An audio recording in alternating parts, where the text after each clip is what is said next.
இன்றைய நாளிலும் அமெரிக்கா தேசத்தின் இராணுவம் ஈரான் நாட்டுக்குள்ளே நுழைந்து அணுசக்தி நிலையங்களை 3 நிலையங்களை அது குறிவைத்து தாக்கி மிகப்பெரிய சேதத்தை அங்கு உண்டு பண்ணியிருக்கிறது.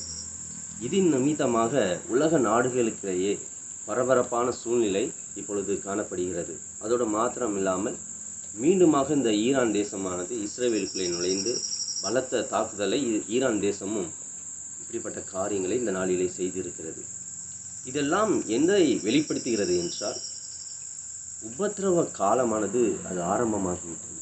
இதுவரையிலும் நம்முடைய குடும்ப சூழ்நிலையான காரியங்கள் ஒருவேளை உபத்திரவத்தை நமக்கு கொடுத்திருக்கலாம். ஆனால் இனி வருகிற நாட்களே இந்த உலகமானது உங்களுக்கு உபத்திரவத்தை கொடுக்க ஆரம்பிக்கிறது. யோவான் எழுதின சுவிசேஷகம் 16வது அதிகாரம் 33வது வசனத்திலே, உலகத்திலே உங்களுக்கு உபத்திரவம் உண்டு, ஆனாலும் நீங்கள் திடன் கொள்ளுங்கள், நான் உலகத்தை ஜெயித்தேன் என்று ஆண்டவராகிய இயேசு கிறிஸ்து சொல்கிறார். ஆகவே என் அன்பு சகோதர சகோதரிகளே, இனி வருகிற நாட்கள் உபத்திரவத்தின் நாட்களாக அது இருக்கப் போகிறது. இந்த உபத்திரவத்திலிருந்து நாம் எச்சரிக்கை உள்ளவர்களாய் வாழும்படிக்கு நம்மை ஒப்புக் கொடுப்போம். கர்த்தர் நிச்சயம் நம்மளோடு கூட இருந்து நம்மளை நடத்துவார், வழி நடத்துவார். God plus.